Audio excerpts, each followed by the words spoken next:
If you have an Epic Games gift code and you want to redeem it quickly, you're in the right place.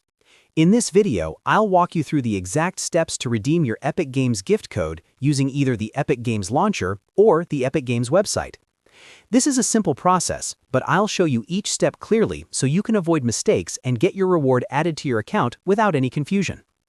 If this video helps you out, make sure to hit like and subscribe for more easy tutorials just like this.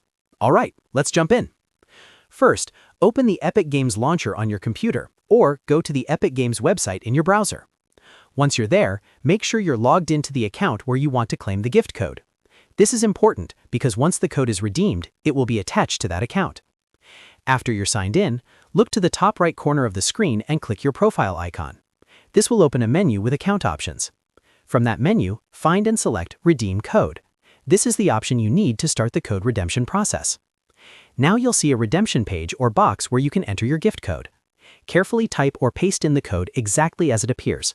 Be sure to check for any missing characters, extra spaces, or typing errors, because even one small mistake can cause the code not to work. Once the code is entered correctly, go ahead and click Redeem. Epic Games will then verify the code and apply it to your account if it's valid. After that, you should see a confirmation that the code has been successfully redeemed. Depending on the type of gift code, the content may be added immediately to your library, inventory, or account balance. If the code is for a game, you may be able to download it right away. If it's for in-game currency or a special item, it should appear in the appropriate part of your account once redemption is complete. If you don't see the item instantly, give it a moment and refresh your account or restart the launcher. And that's it. You've now redeemed your Epic Games gift code. It only takes a minute once you know where to click. If this tutorial helped, don't forget to like the video, subscribe to the channel, and turn on notifications so you never miss the next helpful guide. Thanks for watching, and I'll see you in the next one.